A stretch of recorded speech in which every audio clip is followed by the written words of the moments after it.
I want to talk with you about a number of subjects that directly affect the future of the United States. On October 19th, 2010, Obsidian Entertainment released a video game masterpiece that would forever change the world, or at the very least the online ecosystem that we argue with over the internet. Fallout New Vegas is one of the most defined pieces of media in the video game community. It has helped continue a franchise that expanded from an MMO to an Amazon original television program, as well as various other forms of media. More importantly, it spawned one of the greatest online debates of all time between the New California Republic, Caesar's Legion, or even possibly Mr. House. Most of you on the internet probably already know all of this. I ain't exactly said anything new about this franchise, nor could I ever. There's something's always bothered me about the narrative of Fallout and the discussion that evolved around it. You see, about halfway through the story in New Vegas, you find the titular city of New Vegas, controlled by the infamous Mr. House. At this point, he is a simple static screen TV image. But you quickly learn that Mr. House is actually a survivor of the great nuclear war that caused the end of the world. He has kept his body around through some science fiction mumbo-jumbo, unimportant to the narrative of this story. There's initial conversation. Mr. House begins to argue about the ethics of the New California Republic, or the NCR. Now, the NCR, for those of you that don't know, is modeled off the democratic system of the United States, or formerly United States in this uniforce, and the California Republic of old. The NCR is described as flawed, corrupt, overbloated, emphasis on expansion at the expense of the folks back home, and inability for the government, the democratic system, to respond to the needs of the population. Sound a little familiar now, don't it? Mr. House claims that these flaws mean that the only way for the story of New Vegas to end is with him in charge. His claim of superiority hinges on the apparent failures of democracy. He goes on to say, and I quote, If you want to see the fate of democracies, look out the windows. There's only one problem with his logic. He ain't real. See, I've always had this issue with fiction being used as a justification of a particular worldview. It can be something grand in scale, such as a political philosophy, or something smaller and more innocuous, such as someone's perception of masculinity. Ability to fight is extremely important. Like, for example, think about the Karate Kid, right? The entire thesis of the film, right, is growing into manhood by learning how to protect yourself and why you should protect yourself and why you should use combat, in a defensive, protective manner, right? Fiction can be a useful tool to allow us to interpret reality at times. Oftentimes, it's a piece of art as a reflection of what the artist sees in the world, a critique of the status quo. Yet there is something we must remember when discussing these pieces of work. They ain't real.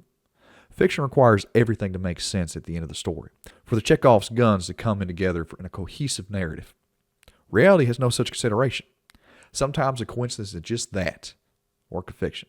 If you're familiar with conservative philosophy, you'll know of an influential writer in the media space is the late Ayn Rand, author of the wonder piece that is Atlas Shrugged and Fountainhead. Now, Atlas Shrugged is a story so influential that even the likes of Rand Paul, great mind of our time, has used Rand's writings during official Senate proceedings. Ayn Rand's Howard Roark points out the ingratitude that man has for the entrepreneur, the creator.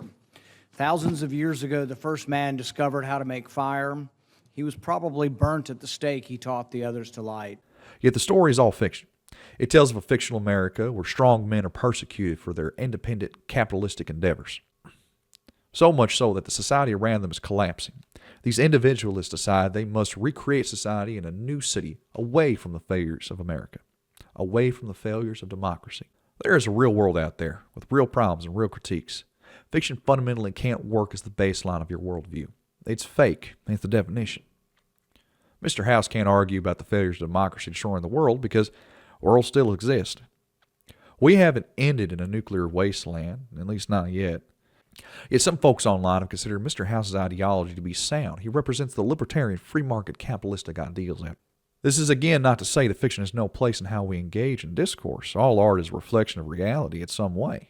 I myself can't explain how often I've used the quote, "With great power comes great responsibility," just to remind myself of why it's best to help others. We use art to interpret the world around us, to criticize reality, and hold up a reflection of our own society. Aliens in fiction are often just used as an aspect to show humanity when they're written properly. Sometimes we take it too far. And as our media landscape continues to change, that fiction becomes some folks' new reality. We have to remind ourselves, none of these stories at the end of the day are real. Today, our perceptions are becoming desensitized from reality. Folks on the left see Trump as a whiny man-child obsessed with lining his own pockets and giving back to the rich. Meanwhile, the right sees him as a lion-hearted warrior ready to take on what they view as the elites or anyone they deem as America's enemies. These conflicting worldviews can't exist at the same time in a real world. I do try to both sides of this at times because there is something to say about the left's overreaction to every news story as it happens, a byproduct of our clickbait media structure. Well, there is something different about how the right approaches these narratives and how their fiction is used. As of writing this video, Donald Trump's amazing rap song, America First, has 1.2 million views. The YouTube channel Door Brothers has 238,000 subscribers and is consistently getting views in the millions, all on their political AI music videos. AI is part of our new fictional structure, and there is no arguing it has been dominated by right-wing politics. From Trump's AI cats to his and Musk's weird obsession with Taylor Swift, and even the classic version of alternative facts. Sean Spicer, our press secretary, gave alternative facts. Millions of people are following this fictional universe and taking it as face value.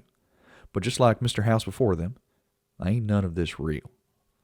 This isn't a new problem. Traditional media has been playing this song and dance for decades. Before it was easy. Just don't tell your audience what you don't want them to see. Pump up the stories to make you look better. Deny, deny, deny. Really easy when you're the only one they're looking at. If it's too complicated, just make a 60-second brain rot for the masses to consume. You just fell out of a coconut tree? Hello. I want to talk to you. Okay, I come first. Wait, they want to know We're there after two.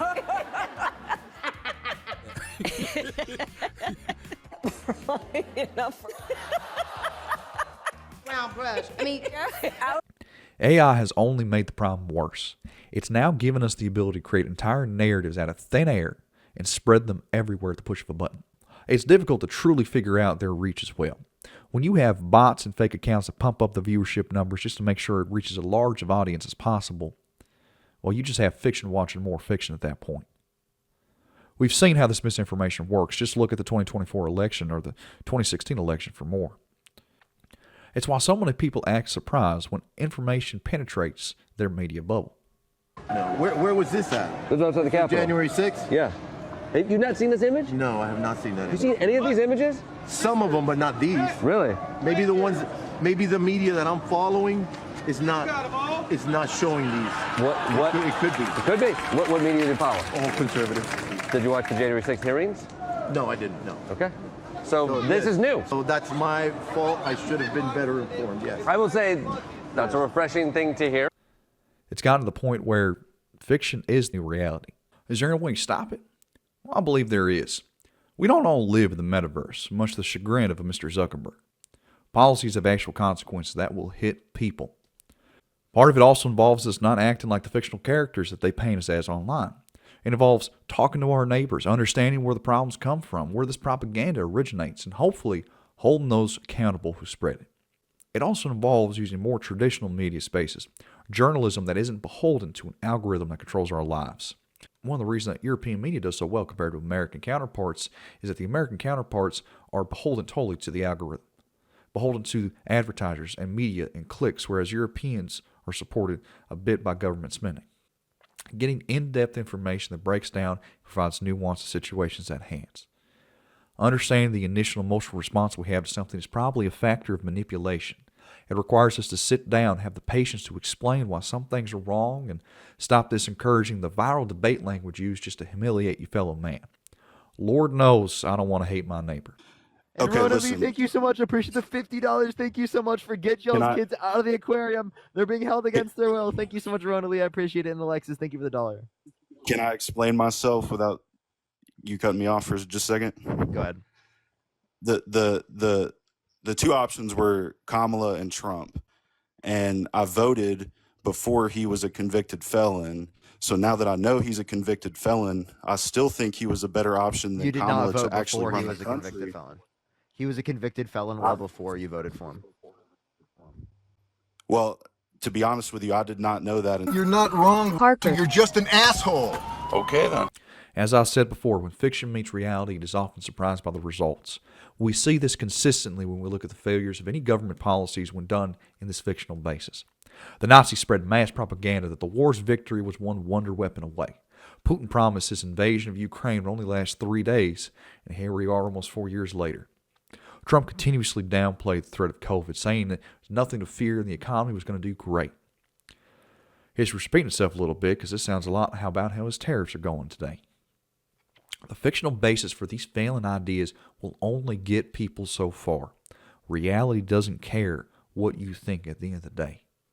When Mr. House first criticized the failures of democracy, I was able to say how wrong he was, because this world is still fiction. Here's hoping that it remains so.